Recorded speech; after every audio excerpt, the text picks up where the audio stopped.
بسم الله الرحمن الرحيم. السلام عليكم ورحمة الله وبركاته. الحمد لله رب العالمين، والصلاة والسلام على النبي الكريم الأمين، نبينا وحبيبنا وسيدنا محمد وعلى آله وأصحابه أجمعين، ومن سار على نهجه واقتفى أثره واستنى بسنته إلى يوم الدين. أما بعد، فقال الله سبحانه وتعالى: يا أيها الذين آمنوا اتقوا الله حق تقاته ولا تموتن إلا وأنتم مسلمون. ثم أما بعد, para jemaah sekalian, Bapak Ibu yang saya muliakan, Masjid Baitur Rahim yang semoga Allah berikan kita semuanya nikmatnya, rahmatnya, taufik hidayahnya, dan tetap di atas al-Islam dan sunnah Rasulullah sallallahu alaihi wasallam.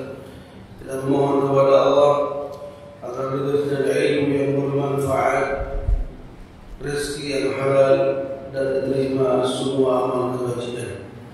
Kita juga mohon kepada Allah agar diberikan kesehatan, keafiatan, serta panjangnya usia dalam ketaatan dan wafat dalam bentuk husnul khatimah. Bapak Ibu sekalian, pertemuan kita kedua ini membahas, atau pertemuan kedua masih membahas tentang sejarah manusia yang agung, ya manusia yang hasil didikan Rasulullah sallallahu alaihi wasallam. Bahkan sepakat dari kalangan Ahlus Sunnah wal Jamaah, ya orang yang nomor 2 terbaik setelah Rasulullah dan Abu Bakar Siddiq itu ialah Al-Faruq Abu Hafsin Umar bin Khattab radhiyallahu anhu warḍah. Pertemuan pertama telah kita singgung sedikit tentang bagaimana kehidupan beliau di masa kecilnya dibina langsung oleh bapaknya Al-Khattab. Di kota Makkah beliau disuruh oleh bapaknya untuk menjadi pengembala kambing milik bapaknya Al-Khattab. Tentunya tempatnya jauh, hampir 5 atau 6 kilo dari jaraknya, ya, dari Masjidil Haram, bahkan lebih dari itu, sehingga membuat fisik beliau kuat. Lalu kemudian kecerdasan akalnya ditambah dengan kefasihan lisannya. Bahkan dari itu, bagaimana bapaknya Al-Khattab betul-betul mendidik dengan keras, ya, dan penuh dengan kesungguhan dalam bekerja. Bahkan Umar bin Khattab radhiyallahu anhu, bibitnya hampir setiap hari menitip kayu bakar. Berarti apa? Di samping dia menjaga kambing-kambingnya, ketika dia pulang, ya, dia perlu membawa kayu bakar untuk bibinya. Itulah Umar bin Khattab radhiyallahu anhu. Dengan kecerdasan akal dan serta kefasihan lisannya, ketika bapaknya meninggal Al-Khattab, Umar bin Khattab di usia 25 tahun, barangkali kita masih tamat S1, sudah menjadi, ya, anggota DPR. Artinya apa? Dia dipandang layak menggantikan bapaknya Al-Khattab dari Bani Ali. Ditambah dengan kedekatannya dengan Abu Hakam Amr bin Hisham Al-Makhzumi, itulah Abu Jahal. Abu Jahal ialah merupakan pamannya Umar dari pihak ibu, karena ibunya Umar bin Khattab kakaknya Abu Jahal. Dan jemaah, sehingga nanti ketika awal-awal dakwah Rasulullah sallallahu alaihi wasallam, bagaimana kerasnya Umar menentang dakwah ini. Di samping dengan pamannya Abu Jahal, orang yang terdepan, orang yang paling keras permusuhan terhadap Rasulullah dan dakwah yang beliau bawa sallallahu alaihi wasallam. Kemudian beliau menginjak usia dewasa, menikah dia dengan salah seorang putri Quraisy. Kemudian beliau pun tumbuh dewasa dan beliau telah masuk anggota DPR tadi. Kemudian muncullah dakwah Nabi mulia sallallahu alaihi wasallam di usia beliau tadi sekitar 24 atau 22 tahun. Beliau melihat bagaimana orang-orang Quraisy Mekah yang sangat keras pemerintahannya. Justru Umar bin Khattab dia menolak al-Islam tapi dengan cara yang baik. Umar bin Khattab orang yang termasuk mengkanter atau menahan atau katakanlah memperlembut kebijakan-kebijakan Abu Jahal dalam rangka melawan atau menghadang, merintangi lajunya atau berpesatnya dakwah Nabi Muhammad SAW. Satu hari berkumpullah pembesar Quraisy di Darun Nadwah di gedung DPR bermusyawarah rapat paripurna. Semua mengatakan kita sikat saja Muhammad, seberapa kita tangkap, lalu kita asingkan atau kita penjara sampai dia wafat. Setelah dia wafat habis halangan kita, habis rintangan dan selesailah masalah yang kita hadapi. Lihat anak muda yang berusia lebih kurang 25 tahun saat itu. Kata beliau, wahai para pembesar Quraisy, kemana akal kalian? Mana yang kalian digelar dan dijuluki dengan pintar berbahasa, jago berpidato, bahkan bisa merangkai kalimat-kalimat indah dalam rangka mengubah syair-syair yang sangat menakjubkan. Kata Abu Jahal, maksudnya apa Umar? Kata beliau, kenapa kalian tidak mengadakan mediasi? Utuslah salah seorang antara kalian pembesar Quraisy yang paling bagus bahasanya dan paling indah kata-katanya, datangi pamannya yang pernah mengasuh Muhammad lebih kurang 17 tahun. Nah, siapa gerangan paman Nabi yang pernah mengasuh Nabi kita sebanyak 17 tahun? Siapa? Jemaah sekalian, Abu Thalib. Nah, lihat jemaah, pembesar Quraisy tadi tercengang dengan ide jembatannya Allah. Oh iya, masa langsung datang, culik, langsung dibunuh? Mana adab, mana tata krama? Sedangkan kita dengan Bani Hashim masih bersaudara. Okelah, tidak setuju dengan apa yang dibawa oleh Muhammad bin Abdullah sallallahu alaihi wasallam, tapi ada cara yang baik. Jemaah, ide Umar diterima oleh semua anggota rapat tersebut. Yang kedua, kata mereka, wahai Umar, kalau itu ente aja yang berangkat berhadapan dengan Abu Thalib. Kata beliau, menakjubkan kalian wahai orang-orang Quraisy. Saya orang yang paling muda. Mana para pembesar, para senior Quraisy? Apa kata bapaknya Hindun bernama Uqbah? Wahai Umar, justru engkau anak yang paling muda, paling fasih, dan ide engkau cemerlang. Ente yang maju. Enggak cocok. Majulah salah seorang pembesar Quraisy, itulah bapaknya Khalid, namanya Al-Walid bin Mughirah Al-Makhzumi, ia merupakan pamannya Abu Jahal. Datang ke rumah Nabi kita menuntut itu, dan Nabi persilakan masuk dan dijamu tamu yang besar ini. Sehingga kata beliau, wahai Muhammad, apa yang kau inginkan dari dakwah ini? ingin harta, kami akan mengumpulkan harta kami dan kami serahkan kepada engkau. Nabi masih diam. Atau engkau ingin kerajaan, kekuasaan, kami akan lantik hari ini juga tanpa pemilu, tanpa pemilu langsung. Yang ketiga, atau ingin wanita yang tercantik, kami akan pilihkan wanita Quraisy, kami nikahkan segera. Yang keempat, atau engkau sakit, mohon maaf, ini apa? Benar. Kami akan carikan tabib yang paling ahli, lalu mengobati sakitmu wahai Muhammad. 4 pertanyaan tersebut Nabi kita yang mulia sallallahu alaihi wasallam dengan akhlaknya yang mulia tidak berbicara, tidak membantah, dan juga tidak dengan mengangkat suara atau menegas. Beliau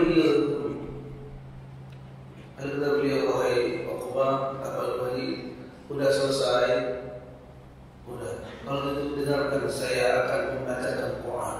Jemaah, bahasa manusia lalu ditandingi dengan kalamullah. Nabi bacakan lebih kurang 15 ayat di awal-awal surah Fussilat yang membuat terteguknya, terdiamnya dan diamnya seribu bahasa. Siapa? Al-Walid bin Al-Mughirah.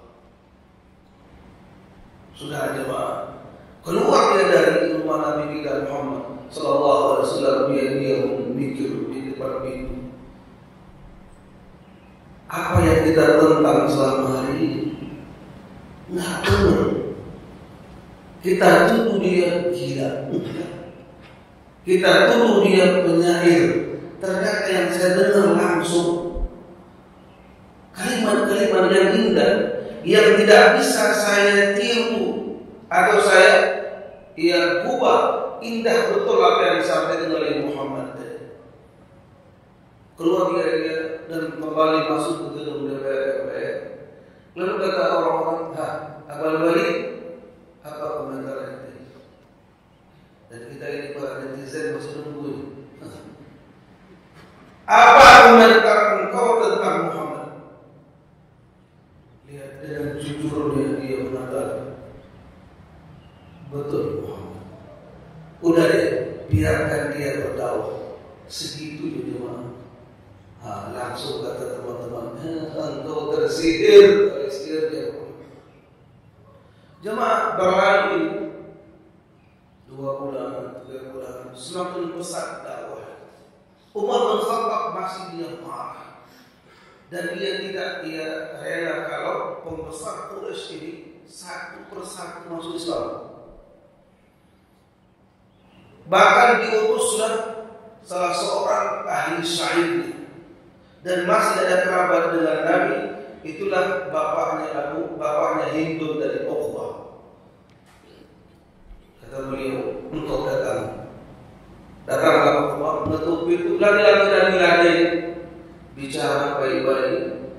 Bahkan kata beliau, wahai Muhammad, kami dari Bani Umayyah dengan engkau Bani Hashim, semua kita adalah satu rumpun, itulah Bani Abdi Manaf. Ada apa gerangan wahai Muhammad?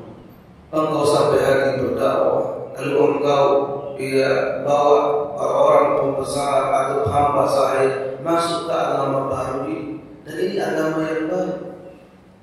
Dan Nabi hanya membacakan sebagian ayat.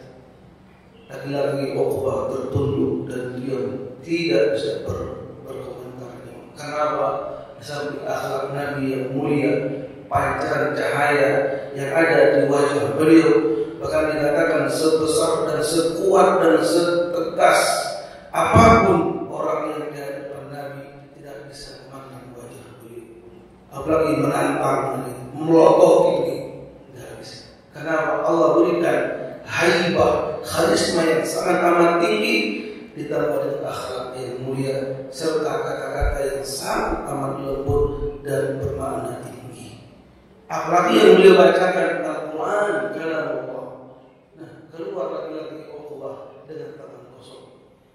Bahkan ketika dia sampai di gedung tersebut berkumpulnya pembesar Quraisy, beliau mengatakan seperti perkataan dari Walid bapaknya Khalid. Udah, biarkan Muhammad dengan dakwahnya. Jika pun nanti dia terkenal dan viral, kita juga ikut berbahagia. Kenapa? Bangsa kita, orang kita, dan termasuk kerabat kita. Banyak yang berbicara. Apa yang kita tuduh tentang Muhammad, tukang sihir, dia syair, segala macam, tidak ada sama sekali. Jemaah, lagi-lagi dia Abu Jahal yang membantah. Apa kata beliau? Wahai Bapak, engkau telah tersihir oleh Muhammad. Lama, lebih kurang 5 tahun. Umar bin Khattab masih belum masuk Islam. Sedangkan teman-teman beliau telah mendahului 5 tahun yang lalu. Satu hari pun beliau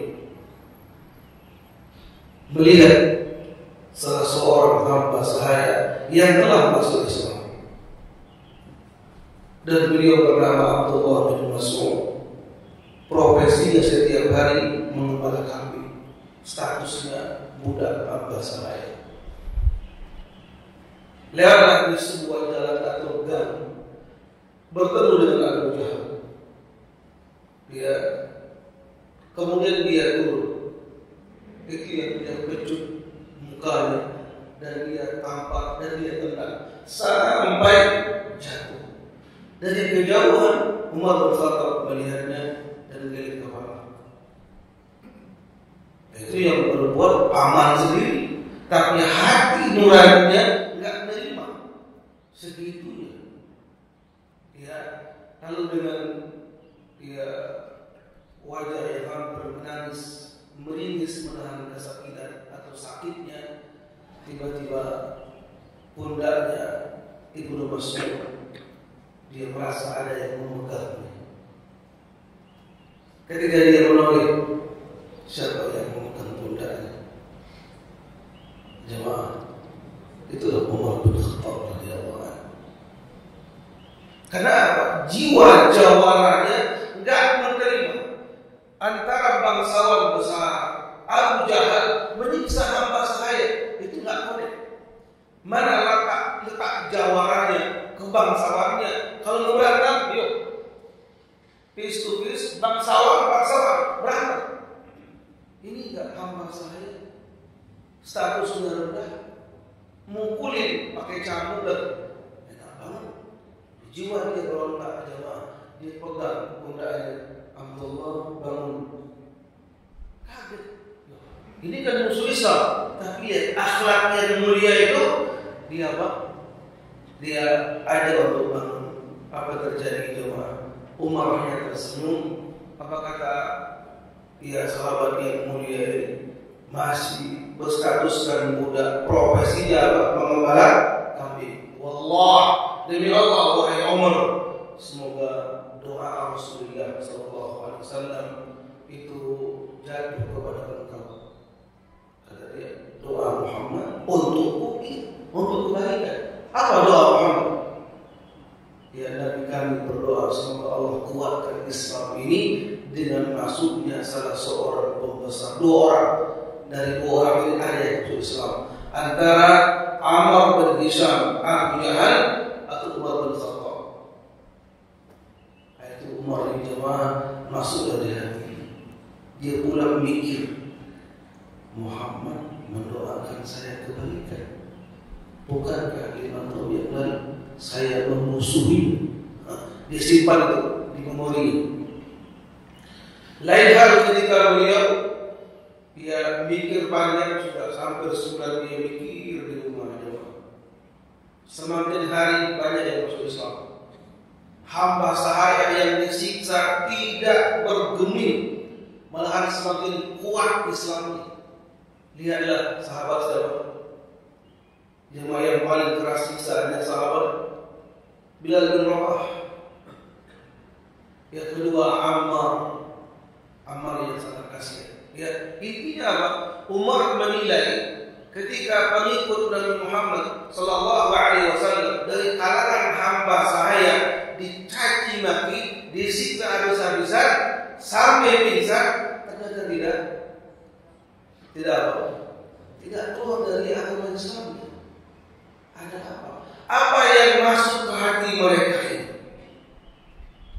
Kalau orang-orang lain menuduh sihir apa yang masuk merasuki jiwa-jiwa hamba saya sehingga mengikuti Muhammad. Apa yang terjadi? Dia tak panjang lagi, sudah matang dia ambil pedang.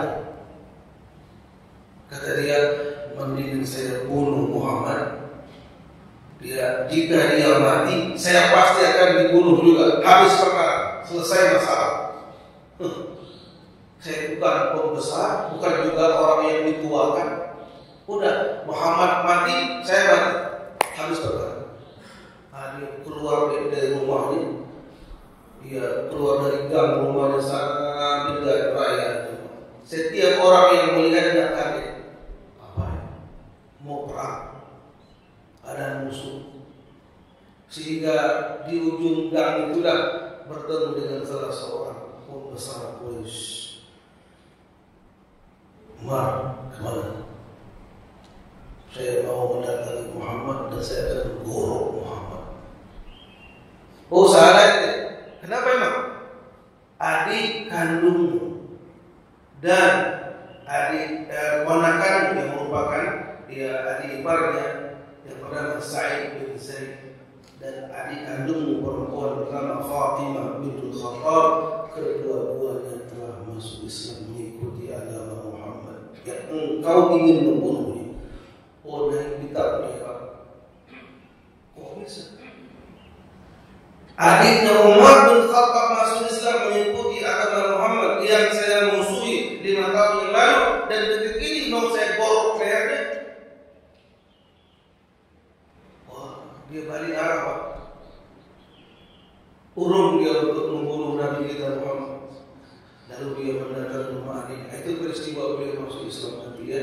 Ketika dia mendekati pintu rumah adiknya, ada suara seorang guru bernama Khabbab bin Al-Arad mengajarkan surah Taha di hadapan adiknya Fatimah dan adik iparnya yang bernama Sa'id bin Zaid. Dibacakan surah Taha ini. Lalu Umar mobil dari luar, nggak sabar lagi dia ketuk pintu dengan kuatnya. Lalu bertanya, suara apa tadi? Suara apa? Ketika dia masuk, dia ingin mengambil, maka dia menampar adiknya berdarah. Adapun adik iparnya Sa'id langsung ngumpet belakang. Ya, namun nanti ketika adiknya ditampar, Fatimah tidak tega, sang istri dipukul oleh Umar. Dia lawan, diinjak oleh Umar. Adapun dari guru mereka berdua yang bernama Khabbab itu langsung ngumpet ke dapur. Siapa yang kuat menahan Umar atau berantem dengan Umar bin Khattab? Laki-laki adiknya mengatakan, wahai abang, silakan pukul kami, silakan siksa kami. Kami telah masuk Islam mengikuti agama Muhammad. Inilah jamaah jual keras dan tangguh dari beliau dulu. Kenapa? Di hadapan beliau adik kandung sendiri perempuan yang telah dia tampar bibinya berdarah. Lihat tadi jemaah ketika melihat Abu Jahal menyiksa Ibnu Mas'ud, jiwa satrianya tidak menerima. Seorang jawara, panglima, bahkan seorang bangsawan besar nyiksa siapa? Hamba saya. Ini di hadapan adik kandungnya yang dia apa? Bahkan adik iparnya sudah tersungkur, diam. Betul. Tadi mana lembaran yang kalian baca dengan? Enggak ada. Keluarin. Apa kata adiknya? Engkau belum suci. Mandi dulu. Dia baca Bismillahirrahmanirrahim. Kok bisa seorang kafir dia bahasa Arab. Ma anzalna 'alaikal Qur'ana litashqa. Itu dia berarti. Ma anzalna 'alaikal Qur'ana litashqa. Kami tidak turunkan Al-Quran kepada engkau wahai Muhammad agar engkau susah. Tidak. Sebaliknya engkau berbahagia. Tertegun. Jemaah, hidayah pun masuk ke hati beliau pelan dan pelan. Selama 5 tahun yang lalu dia mencerna di detik itu. Ini yang membuat teman-teman Muhammad itu istiqomah, dicaci maki, diinjak, disiksa, ya dipukulin, ya bahkan dilunjuki bajunya, dijemur, ditindih dengan batu yang besar, dicaci maki terus. Kenapa? Yang masuk ke hati mereka bukan sembarangan lagi, tapi yang masuk ialah hidayah Allah, nur dan cahaya Allah. Akhirnya dia mengatakan, wahai Khabbab, dia dapat keluar. Wahai Khabbab, iya. Wahai Khabbab, dia tunjukkan di mana rumah Muhammad, atau di mana sekarang Muhammad lagi berdakwah. Ditunjukkan ke sebuah rumah, ya, tempat kami berdakwah 3 tahun yang lalu secara diam-diam, bernama Al-Arqam bin Abi Arqam. Peristiwa masuk Islam beliau inilah yang sangat menakjubkan ketika beliau masih menyerukan pedangnya di sebelah kirinya dan dia ketuk pintu dengan lumayan keras.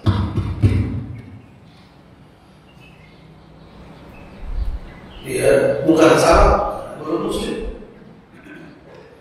Apa terjadi jemaah? Ya, salah seorang budak yang ada di rumah itu melihat dari dalam ada pintu kecil. Langsung dia histeris, Umar. Terus apa kata Rasul? Enggak apa-apa. Ditimpali oleh pamannya Rasul yang bernama Hamzah, seorang jawara besar. Biarkan dia masuk. Mau ngapain?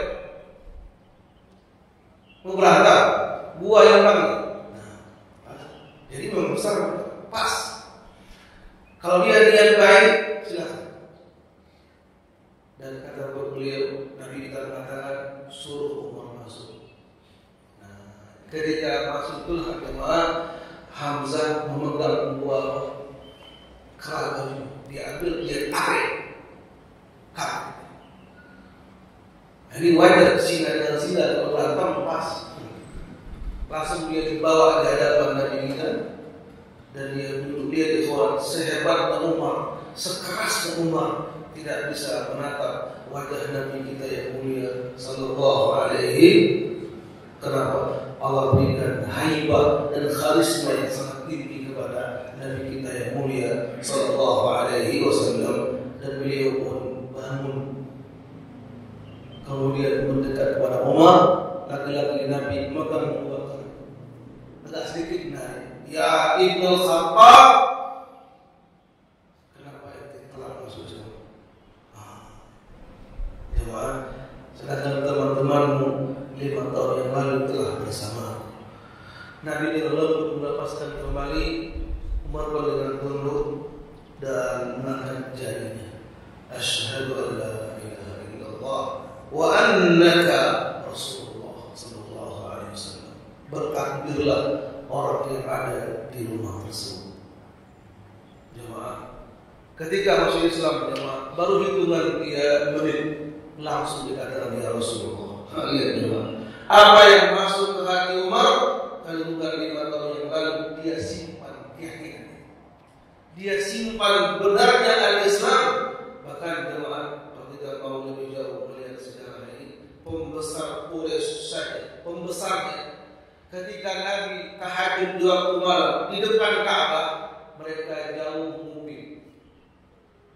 Di siang harinya kayak singa lapar memusuhi dakwah kita atau dakwah Rasulullah, menyiksa. Tapi di malam harinya mereka sangat indah dan senang mendengarkan bacaan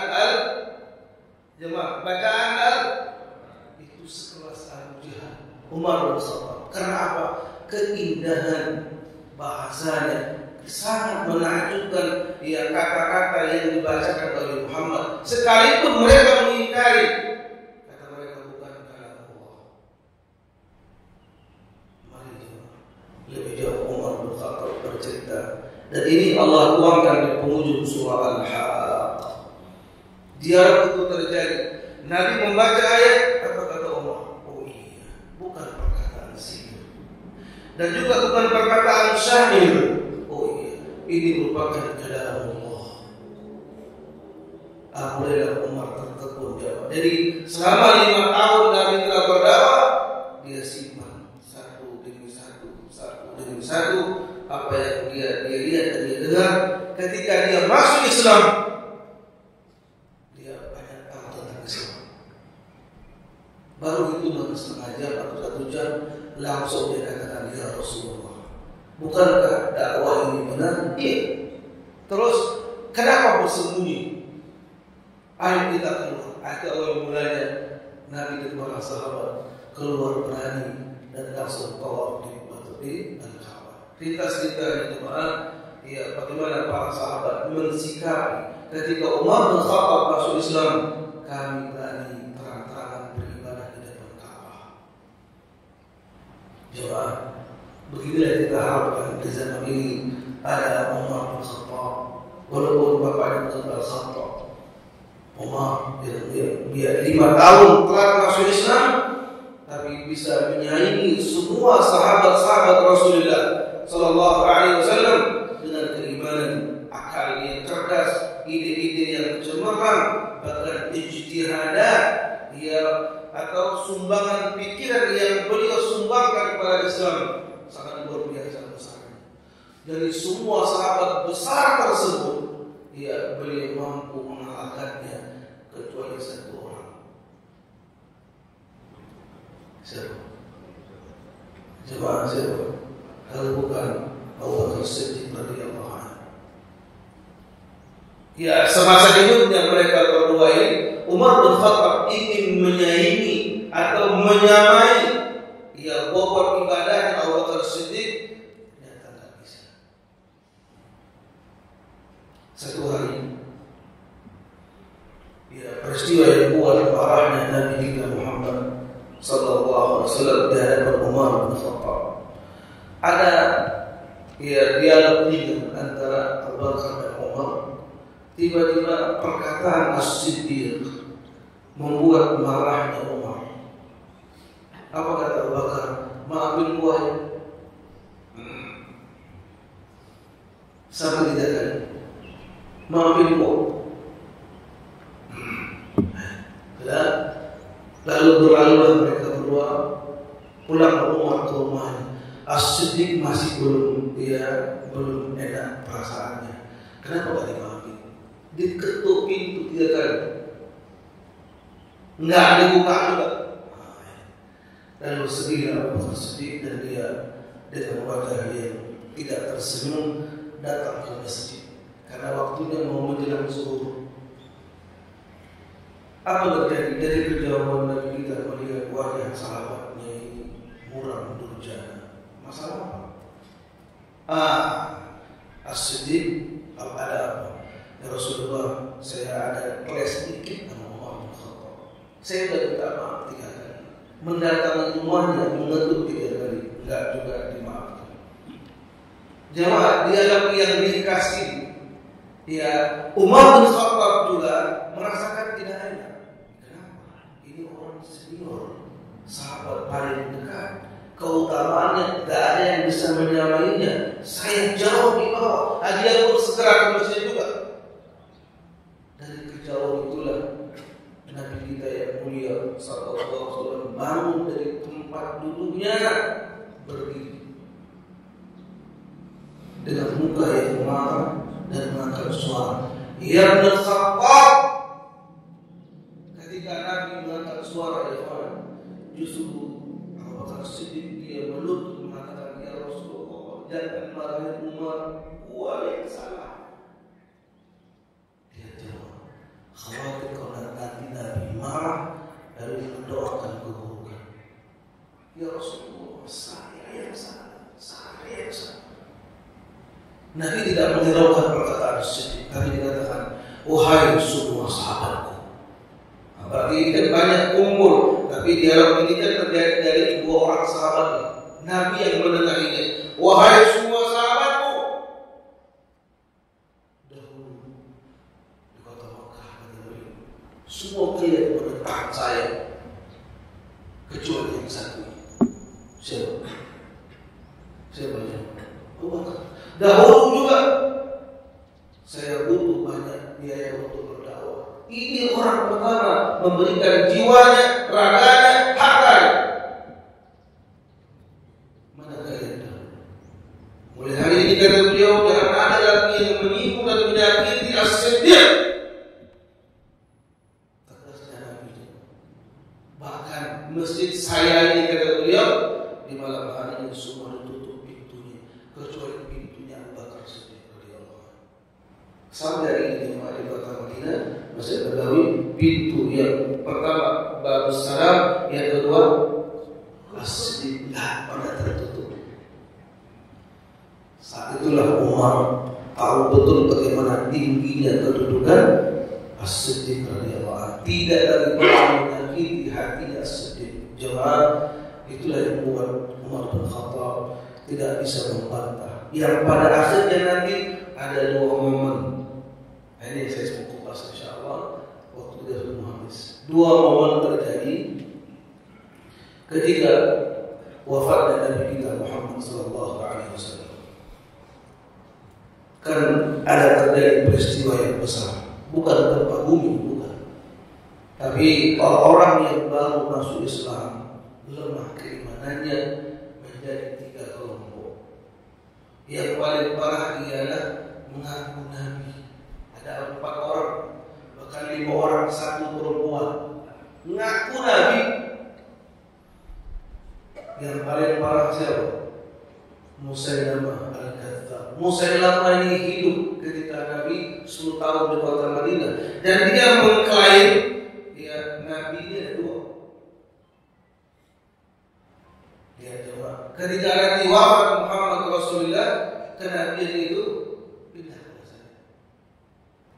Masih ingat gak seorang Nabi di Bogor, ada seorang mengaku Nabi, namanya Ahmad.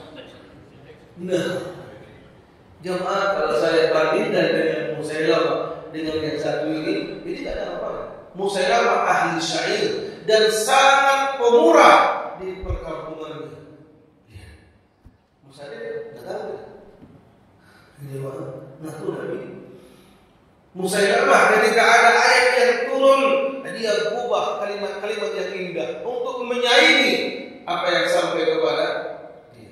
Sampai dikatakan, sampai kepada telingaku surah Al-Fil. Lalu sampai kepada Muhammad, dia mau mengerti itu. Al-Fil, gajah. Mal-Fil, apa itu gajah? Wa ma'araka mal-Fil, apa itu gajah? Dia jawab, lahu khurtumun tawil. Gajah itu punya belai yang panjang. Lalu dia ketiga, wa zailul qasir, ekor yang pendek. Itu ayat katanya. Orang yang mendengarnya termasuk Ammar bin As. Dia saat itu masih kafir. Demi Allah, wahai Musailamah, engkau tahu dusta. Engkau sendiri tahu engkau berdusta. Sebetulnya. Tapi ya karena dari belakang muka deko lain juga dia. Nah, dialah pemimpin orang yang mengaku Nabi tadi. 5 orang. Nah, ini kan tugas besar bagi As-Siddiq. Baru dia 2-3 hari menjabat menjadi khalifah. Sehingga ya bagaimana PR besar ini jemaah, dia kumpulkan para sahabat. Saya ulangi tadi, yang pertama kelompok mengaku Nabi, yang kedua ialah murtad, keluar dari Islam. Yang ketiga ialah tidak lagi mau bayar zakat. Hujah mereka ialah zakat ini kata mereka zakat ini hanya untuk Muhammad saja. Ketika beliau wafat, udah ngapain kasih kepada As-Siddiq? Jadi 3 kelompok inilah yang diperangi oleh As-Siddiq radhiyallahu anhu. Ketika memerangi orang yang tidak mau bayar zakat tapi mau sholat dan masih sholat, di sini Umar bin Khattab memberikan ide, lalu dia katakanlah bukan menyangkal tapi katakanlah ingin meluruskan. As-Siddiq, Abu Bakar, engkau membunuh orang yang mengucapkan la ilaha illallah dan masih sholat hanya tidak bayar zakat. Keluarlah kata-kata indah yang dikeluarkan oleh As-Siddiq, wahai Umar, seandainya mereka dahulu membayar zakat di masa hidupnya Rasulullah, dan ketika saya menjabat menjadi khalifah tidak mau bayar zakat, saya akan perangi mereka. Kata beliau, mereka muslim, mengucapkan la ilaha illallah Muhammad Rasulullah, walaupun kenapa yang namanya harta itu ya haknya Allah yang wajib ditunaikan. Ini semua ikhwan ketinggian fikih As-Siddiq. Seandainya dibiarkan mani'uz zakat, tidak diperangi, hari ini dia nggak mau zakat, besok nggak mau saum, besok tinggal sholat, besoknya lagi diingkari semua rukun Islam. Nah, mereka menuntut celah itulah diperangi. Itu tuh ketika diperangi kan tidak langsung sikat dan bakar habis, datang ke sebuah tempat suruh tobat dulu. Nah, baru juga diajak untuk berdialog sampai 3 hari. Kalian hari keempat belum juga masuk Islam, nah, siap-siap. Selama setahun lebih 3 kelompok itu ditumpas oleh As-Siddiq radhiyallahu anhu dan kembali aman kondisi di dalam negara Islam. Dan jemaah ya 1 tahun 2 bulan ke depannya agenda As-Siddiq itu ialah bagaimana beliau ingin menjatuhkan 2 imperium besar, Persia beragama Majusi dan orang Romawi, orang-orang Kristen agama. Alangkah besarnya cita-cita As-Siddiq walaupun tersisa 1 tahun 2 bulan di masa kerja. Jemaah, menarik sekali. Apa terjadi? Umar bin Khattab ketika menggantikan As-Siddiq, semua agenda kerja, program kerja yang telah dicanangkan oleh As-Siddiq dengan tulus ikhlas dia jalankan kembali dalam rangka untuk menggulingkan 2 imperium besar, Persia di hari ini Irak dan Iran, dan Romawi. Itu subhanallah hari ini 4 negara, Filistin ibu kota dan Turus, Suriah ibu kotanya Damaskus, Lebanon ibu kotanya Beirut, dan Urdun ibu kotanya Oman. 4 negara itulah disebut dengan As-Syam, dipimpin oleh satu pendeta dan raja Kristen, berpusat di negeri Suriah pada hari itu, Damaskus hari ini. Jemaah yang mulia dan panjang sekali kisah Umar bin Khattab ini.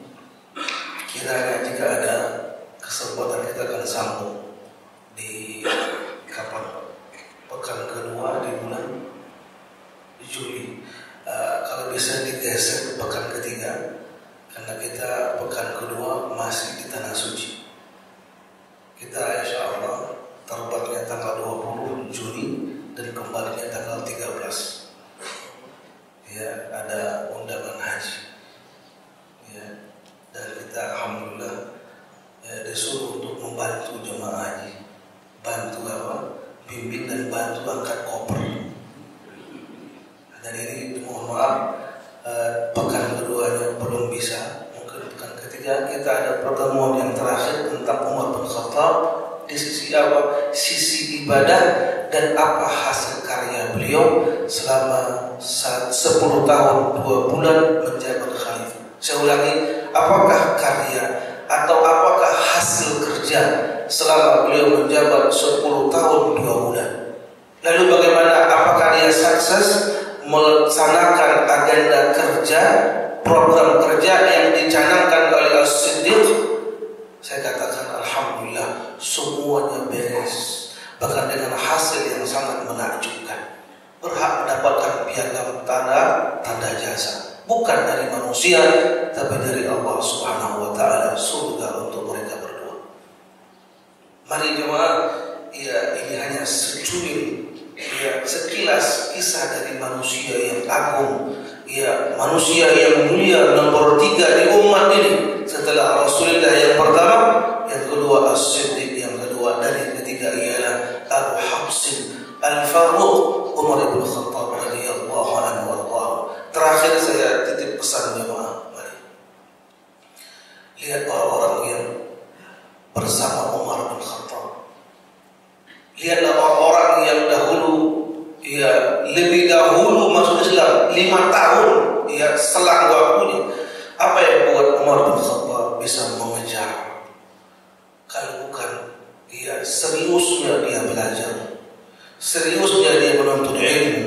Setiap Nabi punya majlis, dia hadir di sana. Sampai kata para ulama, lalu Al-Bukhari rahimahullah mencantumkan dalam kitab beliau Sahihul Bukhari tentang at-tanawub, bergantian menghadiri majlis Nabi. Nabi kita sengaja meletakkan 2 sahabat besar ini di pinggir jauh kota Madinah. Menjadi apa? Agar betis. Jika ada orang-orang di penghujung kota Madinah yang ingin merusak agama ini, ada 2 orang pendekar di sana. Makanya Umar dengan Abu Bakar itu bukan tinggal di sekitar masjid Nabi, tapi jauh. Nah, satu hari Umar bin Khattab bergantian dengan temannya. Umar hari Selasa, temannya hari Rabu. Jika Umar yang ngaji pulang-pulang, dia berikan pada temannya. Temannya hari Rabu pulang-pulang sore ngasih ilmu, saling bergantian. Bisa dipahami? Nah, tidak luput dari mereka apa yang ayat turun dan apa yang Nabi sampaikan berupa sabda, sehingga Umar bin Khattab termasuk orang yang menghafal Quran 30 juz. Di samping kecerdasan, kefasihan, silakan baca dari sirah Nabi kita Muhammad sallallahu alaihi wasallam. Di mana pun Nabi berada di kota Madinah, kecuali di rumah atau di kamarnya, di mana pun Nabi berada di luar rumahnya selama 10 tahun di kota Madinah, di sana ada 2 orang yang mendampingi beliau. Siapa yang sebelah kanan? As-Siddiq, sebelah kiri Al-Faruq. Sehingga ketika nanti Umar bin Khattab radhiyallahu anhu meninggal dunia dan terbujur kaku, bagaimana salah seorang muridnya beliau bernama Abdullah bin Abbas menangis dan melihat wajah kaku tersebut. Tiba-tiba ketika menangisnya Ibnu Abbas, sebelah bahu kanannya ditepuk oleh manusia yang mulia juga. Dia melihat siapa orangnya? Ali bin Abi Thalib. Ali itulah yang memberikan pujian yang tinggi terhadap Umar. Ya Umar, beruntung engkau wahai Umar, dimanapun saya menjumpai Rasulullah semasa hidupnya, engkau tetap berada di sebelah kiri. Dimanapun Nabi berada, perang, safar, dia musyawarah sampai bergadang, bahkan bermusyawarah tentang urusan dunia saat itu, urusan kaum muslimin, engkau tetap ada bersama sahabatmu As-Siddiq. Yang membuat Ali itu iri. Tapi jangan salah, Abu Bakar dan Umar kedua-duanya mertua sama Rasul, betul tak? Abu Bakar anaknya Aisyah, wa Umar anaknya Hafsah. Sebagaimana Utsman wa Ali kedua-duanya menantu. Luar biasa indahnya kehidupan rumah tangga Rasulullah sallallahu alaihi wasallam. Nanti kita akan bahas kembali Pak, insyaallah, jika ada kesempatan, jika ada tersisa usia di pekan ketiga di bulan Juli, insyaallah bertemu kita kembali membahas pertemuan yang ketiga tentang Umar bin Khattab radhiyallahu anhu, wabil khusus apa yang telah dia perbuat, apa hasil kerja beliau selama beliau menjabat menjadi khalifah 10 tahun 2 bulan. Dan yang akan menarik nanti ialah peristiwa beliau terbunuh di mimbar ketika sholat subuh membaca surah Yusuf di rakaat pertama. Siapa pembunuhnya dan siapa yang telah mengutus orang ini? Walaupun dia besar di Persia, negeri kampungnya yang hancur lebur dibawa oleh Umar bin Khattab. Misi besar Abu Lu'lu'a al-Majusi, walaupun dia sebagai budak dan menjadi pandai besi, ingin membunuh Umar bin Khattab radhiyallahu anhu. Nantikan insyaallah bulan depan, kalau bisa tadi Pak diatur pekan ketiga, saya janji insyaallah jika tersedia usia dan kesempatan barangkali sampai di sini, semoga ada manfaatnya. Dan saya ingatkan kembali, mohon kisah ini bukan hanya penghias telinga kita, atau kita mendengarkan nanti kita akan pulang lalu berdecak kagum, bukan. Tapi ambillah di antara hikmah. Apa? Telat masuk Islam, telat kita mendapatkan hidayah, telat kita ngaji, tapi dia serius, terus dan terus. Semua sahabat senior bisa dia kalahkan dengan izin Allah, kecuali satu. Siapa? As-Siddiq. Tidak mampu dia kalahkan, dia nempel terus. Sehingga jemaah terakhir kita katakan 2 bulan sebelum wafatnya As-Siddiq, dia bingung kiranya siapa pengganti saya ini. Udah istikharah, dan dia tahu siapa Umar bin Khattab berteman. Lebih kurang dia 7 tahun di kota Makkah, dia 13 tahun di kota Madinah. Lama panjang masa pertemanan. Dan dia tahu betul siapa Umar bin Khattab. Dia undang satu persatu ke rumahnya. Ya, semua sahabat senior, orang Ansar atau orang Muhajirin diundang, diajak dialog. Wahai fulan, bagaimana menurut ente Umar bin Khattab pengganti saya? Semuanya mengatakan, bahkan dengan diamnya, engkau wahai khalifah lebih tahu tentang Umar. Udah, akhirnya dia panggil Utsman bin Affan. Tulis wasiat ini, tulis, disimpan di arsip negara. Nah, ketika beliau mau wafat itulah dia panggil Umar bin Khattab. Sini Umar, jamaah, engkau menjadi pengganti. Enggak, kalau kita kapan lagi? Dia enggak. Enggak, ini berat. Enggak. Umar bin Khattab, apakah engkau mau menyerahkan saya kepada pilihan yang tidak tepat? Saya kenal engkau, wahai Umar bin Khattab. Engkau menjadi penggantiku, dan ingatlah semua sahabat senior setuju engkau menjadi pengganti. Udah, wafatlah As-Siddiq radhiyallahu anhu, dibacakan oleh Utsman di mimbar Rasulullah wasiat As-Siddiq. Intinya yang menggantikan beliau ialah Umar bin Khattab. Ingat, setelah ada musyawarah semuanya setuju. Satu orang yang tidak setuju, itulah Talhah bin Ubaidillah, karena beliau kerabatnya As-Siddiq. Itu pun disanggah oleh As-Siddiq, wahai Talha, kenapa yang tidak setuju atas pilihanmu? Apakah engkau kerabat saya? Wahai khalifah, dia keras, gampang apaan? Saya telah kenal Umar bin Khattab hampir 20 tahun yang lalu. Oh iya dah.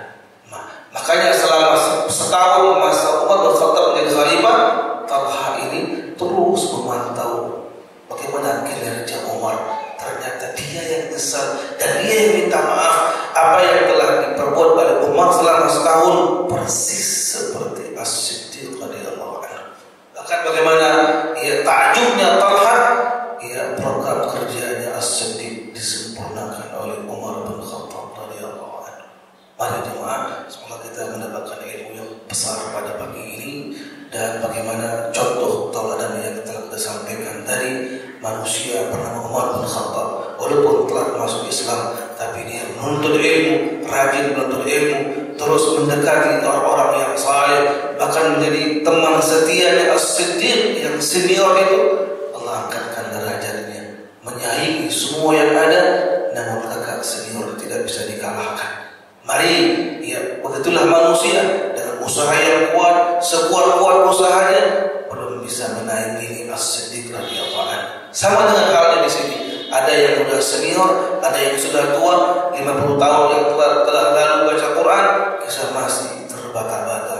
Pulang lancar, bisa jadi imam, bahkan lancar bacaannya, 2-3 juz hafalannya, kita baca masih silent. Kenapa silent? takut malu karena belum lurus bacaannya. Dari itu hilangkan rasa malu itu, duduk kembali teratur dan tertib. Ya, jangan malu-malu mengungkapkan kekurangan kita. Kenapa? Teman kita ini orang yang punya banyak kelebihan akan mengisi kekurangan kita. Itulah teman sejati. Semoga Allah berikan kita kemudahan segala hal, ilmu bermanfaat, rezeki yang halal, dan diterima semua amal kebajikan kita. Amin ya rabbal alamin. Saya mohon maaf jika ada kalimat yang tidak baik, dan kemudian jika ada kalimat yang baik, ambil amalkan dan pujilah Allah semata-mata. Mohon doa jemaah sekalian, kita yang akan berangkat ke tanah suci dimudahkan dalam segala hal dan diterima menjadi hati mabrur, dan insya Allah pahalanya surga Allah Jannatul Firdaus. Saya doakan kepada teman-teman yang belum berangkat naik haji atau umrah apapun bentuknya, Allah mudahkan urusannya, Allah kumpulkan hartanya,